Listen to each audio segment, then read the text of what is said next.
As Russian tanks rolled into Ukraine in 2022, one threat loomed over all battle plans: the specter of mushroom clouds. Vladimir Putin's saber rattling about his nuclear arsenal cast a long shadow on the conflict, silently warning NATO to keep its distance.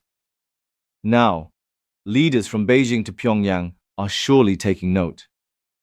If brandishing nukes can hold powerful enemies at bay, what does that mean for the next crisis? From Eastern Europe to East Asia and the Middle East, the Ukraine war may be rewriting the playbook for would-be aggressors. This is the DEFCON warning system.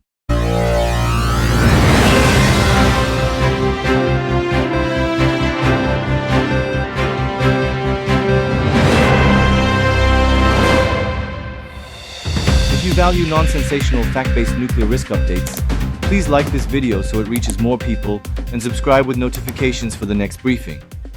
When Russia launched its full-scale invasion of Ukraine, it wasn't just troops and tanks in play, it was the implicit threat of nuclear force. Early on, President Putin pointedly put Russia's nuclear forces on alert and reminded the world of Russia's ultimate weapons. He repeatedly raised the specter of using a nuclear weapon if NATO intervened too directly, hinting Moscow might resort to its ultimate arsenal should Western militaries jump in. This thinly veiled nuclear warning had an immediate effect. NATO and the United States ruled out sending troops or enforcing a no-fly zone over Ukraine, wary of any step that could spark a direct superpower clash. Western officials openly acknowledged the need to avoid World War III, calibrating support to Ukraine in ways that would help Kyiv but not cross the Kremlin's nuclear red lines. From Washington's perspective, this extreme caution was about preventing escalation. American and European leaders confined their aid to weapons, intelligence, and economic sanctions, stopping short of any intervention that would put NATO forces into direct combat with Russians. In effect, Russia's nuclear arsenal worked like a protective shield over its aggression. Analysts note that Putin's nuclear saber rattling has been dangerously effective in scaring off outside intervention, to the point that one expert called Russia's nuclear blackmail a spectacular success for deterring the West. Indeed, the US and its allies flatly rejected risky proposals, like enforcing a Ukraine no-fly zone or breaking Russia's Black Sea blockade, specifically because those could trigger direct war with a nuclear-armed Russia. This dynamic illustrates how nuclear weapons shaped the Ukraine war. Knowing Russia's massive arsenal lurked in the background, NATO opted for restraint. Western military aid has been extensive, but always delivered at arm's length. No Western soldiers officially fight on Ukrainian soil. The Kremlin, for its part, continually reminds the world of its nuclear capabilities, whether by state TV pundits musing about Armageddon or by moving nuclear-capable missiles to Belarus. All of this has kept other nations from intervening militarily on Ukraine's behalf. The result is a brutal conventional war being fought within limits, horrifically destructive to Ukraine, but never expanding beyond its borders. In Moscow's eyes, its nuclear threats likely scared off Western intervention and kept NATO at bay. In Washington's eyes, the shadow of mutually assured destruction, MAD, imposed caution on all sides. No one wants to gamble with a nuclear apocalypse. However one interprets it, the Ukraine war has underscored a grim lesson. A nuclear-armed aggressor can wage war with a degree of impunity, because other powers fear provoking a wider nuclear catastrophe. It's not lost on Beijing that Russia's nuclear saber-rattling constrained the West in Ukraine. Chinese strategists have been watching the conflict closely, parsing what it means for their own ambitions, especially the decades-old goal of reunifying Taiwan. A key takeaway for China's leaders may be that nuclear deterrence by an aggressor enables aggression. As one analysis put it, nuclear deterrence by the aggressor, Russia in Ukraine, China in Taiwan, enables conventional war and blunts outside intervention. In other words, if you have nukes and threaten to use them, other major powers might stand down. The Ukraine war could thus reinforce Beijing's belief that its own nuclear arsenal is a crucial trump card for keeping the US and allies from directly defending Taiwan. China has historically maintained a relatively modest nuclear stockpile compared to Russia or the US, but this appears to be changing fast. Recent data shows that China is rapidly expanding its arsenal, from roughly 235 warheads in the early 2000s to about 410 by 2023. overtaking long-established nuclear powers like Britain and France. US intelligence reports and Pentagon assessments warn that China could field 700-plus warheads within a few years and 1,000-plus by 2030. Beijing is literally building hundreds of new missile silos in its western deserts. This buildup suggests China wants a more formidable nuclear deterrent, one that could make Washington think twice in a crisis. European analysts note with alarm that China's massive expansion of its nuclear arsenal runs counter to arms control hopes. But from China's viewpoint, more nukes mean more security and more leverage. If a conflict erupts over Taiwan, China would likely wield nuclear threats to deter any US-led military response. Chinese officials have already declared that they would not hesitate to declare a state of war if certain red lines, like formal Taiwanese independence or US troops stationed on Taiwan, were crossed. It's widely assumed that much as Putin did with Ukraine, Beijing would warn off the United States, Japan, and others by brandishing the threat of nuclear escalation. The goal would be to induce self-deterrence in Western capitals, basically scare the US into staying out. And judging by Ukraine, Chinese leaders might have reason to think it could work. As the Atlantic Council observed, China could very well conclude that inducing self-deterrence in Western capitals has worked well in Ukraine and is a promising approach for Taiwan. Of course, there are big differences between Ukraine and Taiwan. The US has no defense treaty with Ukraine, but it does have long-standing, if ambiguous, commitments to help Taiwan. American forces regularly train and equip Taiwan's military, and top US officials have hinted the US would intervene in a Taiwan invasion. This could make an Asia-Pacific crisis far more prone to escalation. Yet the underlying logic remains. China's nuclear weapons greatly raise the stakes. The prospect of nuclear war might restrain the US, just as it did in Ukraine, or at least make Washington much more cautious in how it fights. In any case, Beijing's nuclear expansion sends a message. As one European security report bluntly concluded, Russia's nuclear blackmail to keep the West out of Ukraine and China's rush to build more nukes are forcing the world to accept that nuclear deterrence is here to stay, and perhaps spreading. No country is more unapologetic about nuclear blackmail than North Korea. For Pyongyang's Kim Jong-un, the Ukraine war simply validates what he already believed. Nuclear weapons are his ultimate insurance policy. North Korean state media have pointedly contrasted Ukraine's fate with North Korea's own situation. Ukraine surrendered its Soviet-era nukes in the 1990s and later got invaded. North Korea built nukes and claims it will never suffer the same fate. In fact, Pyongyang openly flaunts its willingness to use nuclear force to deter or defeat enemies. In 2022, the North Korean regime even codified a new law allowing preemptive nuclear strikes to protect itself and even gain the upper hand during a war, explicitly spelling out scenarios where it might launch first. This goes far beyond the traditional notion of nukes as last resort defensive weapons. For Kim, they are a tool of coercion, a way to keep the US, South Korea, and Japan in check by fear. Kim Jong-un has repeatedly test-launched intercontinental ballistic missiles and issued blood-curdling threats of nuclear attacks on US and allied targets. Why? Because he's confident that even a small nuclear arsenal can make bigger powers blink. North Korea may have only a few dozen warheads versus hundreds or thousands held by the superpowers, but even a chance that Pyongyang could nuke Seoul, Tokyo, or Los Angeles gives the world pause. As one assessment noted, Kim hopes that his handful of nukes is enough to make America think twice. It probably is. No US president would risk losing a US city. In essence, North Korea has created a mini version of mutually assured destruction with the United States. Washington knows attacking Kim's regime could provoke nuclear retaliation on US allies, or even the US homeland, while Kim knows actually using his nukes would invite all-out US retaliation that would annihilate his regime. This unstable equilibrium has so far kept the peace.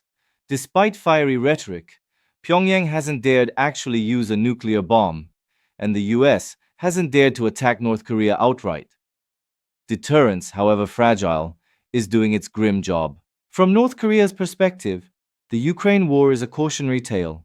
If you don't have nukes, you risk invasion. If you do have nukes, you can get away with astonishing belligerence. It's no coincidence that Kim Jong-un declared North Korea's nuclear-armed status irreversible. His regime will never entertain disarmament. On the contrary, it continues to test more advanced missiles, including solid-fuel ICBMs and submarine-launched missiles, and likely build more warheads. The message to the world is explicit. North Korea sees nuclear weapons as a guarantee of regime survival and a license for aggression. Kim is effectively telling others, "Don't interfere with me, or you might get nuked."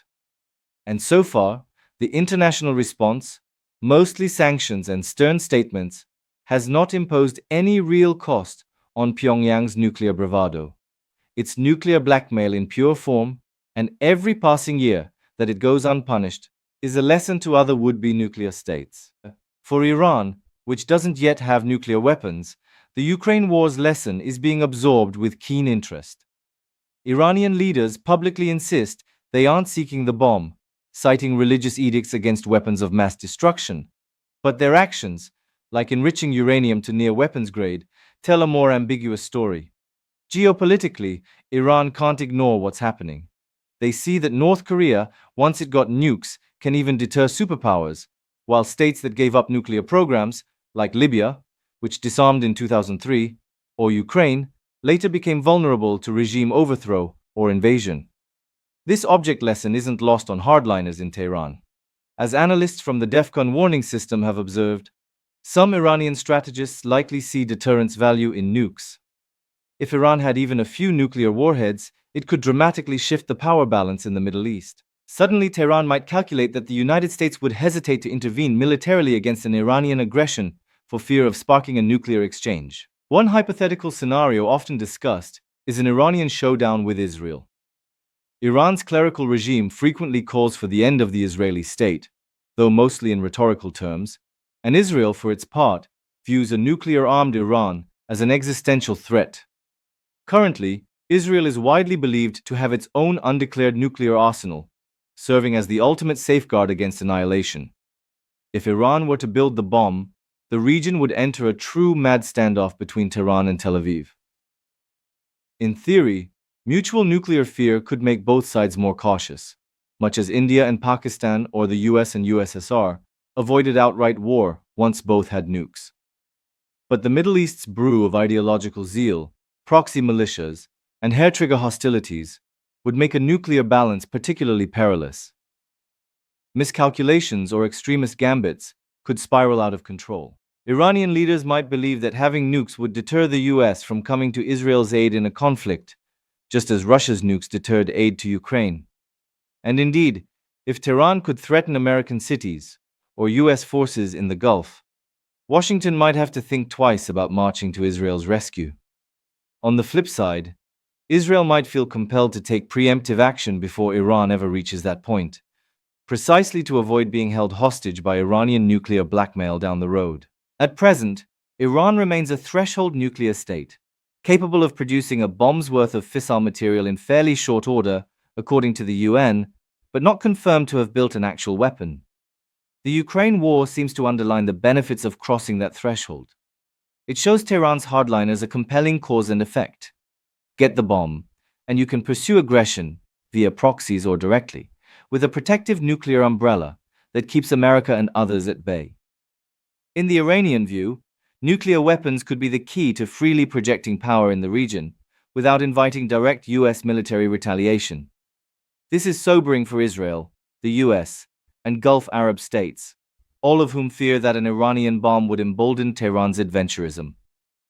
Some Israeli officials point to Iran's consistent pattern of avoiding direct wars, preferring proxies like Hezbollah, as evidence that Iran's leaders are rational and deterrable. If Iran did obtain nukes, optimists hope it would use them defensively to assure regime survival, rather than offensively. Still, the mere introduction of another nuclear-armed state in such a volatile region would raise the risk of a catastrophic miscalculation. The threat of nuclear blackmail would hang over every crisis, a grim new factor for diplomats and generals to consider. The chilling takeaway from all these cases is that nuclear weapons are making a comeback as enablers of aggression. In the post-Cold War decades, many believed or hoped that nuclear saber-rattling was a thing of the past, a last resort deterrent, not a usable tool of statecraft. The war in Ukraine has shattered that illusion. It demonstrated in real time that a nuclear-armed power can invade its neighbor and effectively intimidate the rest of the world into limiting its response. This precedent has not gone unnoticed. We are likely entering an era where more states may calculate that nuclear weapons open doors to territorial expansion, regime preservation, or regional dominance, all achieved under the nuclear shadow. Consider the ripple effects so far. Arms buildups. Far from shrinking, nuclear stockpiles are growing in several countries. China is the most striking example of rapid expansion, but Pakistan, India, and North Korea have also been adding warheads. Even Russia and the US, while not racing in numbers, are modernizing their arsenals with new missiles and warheads.